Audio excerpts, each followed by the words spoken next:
Hello guys, welcome back to my channel. And आज मैं आपके लिए बहुत इम्पॉर्टेंट चीज़ शेयर करने वाली हूँ। आज का जो टॉपिक रहेगा वो रहेगा overview the syllabus of English for every exams of competitions. ठीक है, तो बेसिकली जो भी कॉम्पिटिशन्स के एग्ज़ाम होते हैं, जितने भी सारे बैंक्स के एग्ज़ाम होते हैं, एसएससी के एग्ज़ाम्स होते हैं, तो उसमें इंग्लिश का पार्ट ज़रूर आता है सारे कॉम्पिटिशन्स में।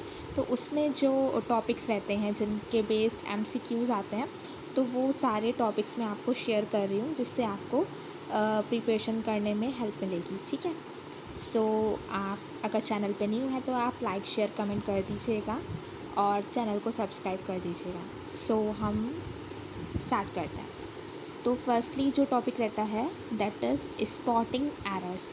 इसमें क्या रहता है कि आपको 3-4 लाइंस का एक सेंटेंस दिया जाता है, उसमें कहीं ना कहीं पे कुछ एरर होता है। अगर आप एरर आइडेंटिफाई करना चाहें तो आप उस सेंटेंस को पढ़ के या उसका ट्रांसलेट करके आपको पता लग जाएगा कि कहाँ पे मीनिंग सही नहीं निकल रहा है या कहाँ पे कुछ मिस्टेक्स होगी। प्रीपोजिशन बेस्ड या सब्स्टिट्यूशन बेस्ड या वोक्यूबलरी बेस्ड या सेंटेंस का जो मीनिंग निकलता है उस टाइप से कहीं ना कहीं पे एरर होगा। देन वो आपको एमसीक्यू स्पेस में ऑप्शन दिए होंगे, सी बी ए, जो भी आपको जिस सेंटेंस में भी आपको लगे कि एरर है वो आपको मार्क करना रहता है। ठीक है, तो सेकेंडली रहता है टॉपिक हमारा इम्प्रूवमेंट ऑफ सेंटेंसेस। इसमें क्या रहता है, इसमें भी इसी की तरह 3-4 लाइंस का या थोड़ा 5-6 लाइंस का या छोटा सेंटेंस भी, मतलब एक सेंटेंस होगा, उसमें भी वोक्यूबलरी बेस्ड, प्रीपोजिशन बेस्ड या सब्स्टिट्यूशन बेस्ड कुछ ना कुछ गलत होता है, मिस्टेक होती है। ठीक है, वो आपको आइडेंटिफाई करना है यानी इम्प्रूव करना है। ठीक है, तो आइडेंटिफाई करना है कहाँ पे मिस्टेक है, वो आपको एमसीक्यूज़ में मार्क करना रहता है। ठीक है, तो ये दोनों लगभग सिमिलर ही रहते हैं, बस थोड़ा सा डिफरेंस रहता है। And third is fill in the blanks. Fill in the blanks में नॉर्मली एक सेंटेंस होगा, उसमें कहीं ना कहीं पे ब्लैंक होगा, जिसमें आपको सेंटेंस के अकॉर्डिंग एमसीक्यूज़ में आपको ऑप्शंस होंगे, उसमें आपको फिलअप करना होगा कि कौन सा आप वर्ड उसमें या कौन सा आप प्रीपोजिशन ऐड करना है जिसमें वो सेंटेंस आपका कंप्लीट हो जाए। ठीक है, फोर्थ है हमारा एक्टिव एंड पैसिव वॉइस। तो एक्टिव एंड पैसिव वॉइस आप ऐसे नहीं कर सकते हैं, बिकॉज इसमें टेंसेस के बेस पे अलग अलग रूल्स होते हैं, तभी आप सेंटेंस को यानी एक्टिव सेंटेंस को पैसिव में चेंज कर पाएंगे। जैसे हम मैथ्स की प्रैक्टिस हमें करनी होती है, ऐसे ही हमें इसकी भी प्रैक्टिस करनी है। ठीक है, बिकॉज इसमें अलग अलग रूल्स होते हैं, तो आपको सेंटेंस एमसीक्यूज़ में हो चाहे कैसे भी हो, वो आपको मार्क करेंगे तो भी आपको पता होना चाहिए कि कहाँ पे कैसे सॉल्व होगा ये। तो ये आपको अलग से प्रिपरेशन करनी रहती है। ठीक है, ऐसे ही है डायरेक्ट इनडायरेक्ट एडिशन। इसमें भी टेंसेस के बेस पे अलग अलग रूल्स होते हैं, और कहाँ पे कौन सा वर्ड आएगा, कौन सा टेंस कौन सा चेंज होगा, इसमें भी काफ़ी सारे रूल्स होते हैं। तो इसमें भी आपको इन दोनों टॉपिक्स को अच्छे से तैयार करना रहता है। ठीक है, तो इन दोनों टॉपिक को बहुत अच्छे से पढ़ना होता है, बिकॉज इसमें आप तुक्का नहीं लगा सकते हैं, तो इसको अच्छे से पढ़ना होता है। बाकी इन दोनों की मैं वीडियो भी बना के डालूँगी, जिसमें आपको हेल्प मिल जाएगी कि एक्टिव को पैसिव में कैसे चेंज करना रहेगा, कैसे रूल्स फॉलो करने होते हैं, और इसको भी दोनों को मैं शेयर कर दूँगी। ठीक है, सिक्स टॉपिक सैनोनिम्स एंड एंटोनियम्स। ये सब याद करने की चीज़ें हैं, ये बताने की ज़रूरत नहीं है, आपको पहले से ही पता होगा, बिकॉज 8th-7th क्लास से ही ये हमारे सिलेबस में होते ही हैं। बस ये है कि जैसे अभी कंपटीशन के एग्ज़ाम है या 12th है या ग्रेजुएशन, जितने भी हायर क्लासेस होती हैं, तो उसमें ये वर्ड्स ज़्यादा बढ़ जाते हैं। तो ये नहीं कि आपने पहले का पढ़ा हुआ है तो आप कर लेंगे, इसको भी आपको याद करना रहता है। ठीक है, बहुत सारे वर्ड्स होते हैं। 7th भी होमोनिम्स, इडियम्स एंड फ्रेजेस, ये भी सारे याद करने के होते हैं। ठीक है, एंड 8th है वन वर्ड सब्स्टिट्यूशन।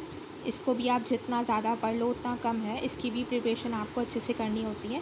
इसमें पर्टिकुलर एक सेंटेंस होता है, उसको आपको वन वर्ड में आंसर देना होता है। तो इसके वन वर्ड कुछ नॉर्मल नहीं होते, काफ़ी सारे कन्फ्यूज़न और थोड़े टिपिकल होते हैं। तो वही है कि आपने जितना पढ़ा होगा उतना आप अच्छे से कर सकते हैं। ठीक है, नेक्स्ट है स्पेलिंग टेस्ट। ये तो नॉर्मल रहता है, इसमें कोई भी स्पेलिंग आ सकती है, कोई भी स्पेलिंग। जिसमें आपको स्पेलिंग करेक्ट करनी होती है, मतलब like fill in the blanks की तरह होते हैं, तो वो आपको स्पेलिंग कंप्लीट करनी होती है, ठीक है। एंड नेक्स्ट है सेंटेंस ऑब्लिक वर्ड रीअरेंजमेंट। सो इसमें क्या रहता है कि पर्टिकुलर आपको पैराग्राफ की तरह स्टोरी टाइप या कुछ भी पैराग्राफ में कुछ भी आ जाता है, उसमें क्या रहता है कि उस पैराग्राफ में ही 1 2 3 4 5 लाइक नंबर्स होते हैं, और उन नंबर्स को एमसीक्यूज़ के बेस पे रीअरेंज करना होता है कि कौन सा सेंटेंस पहले आएगा, कौन सा सेकंड में आएगा, फिर थर्ड पे कौन सा आएगा, फोर्थ पे कौन सा आएगा। तो एमसीक्यूज़ के बेस पे वो आपको रीअरेंज करना होता है, ठीक है।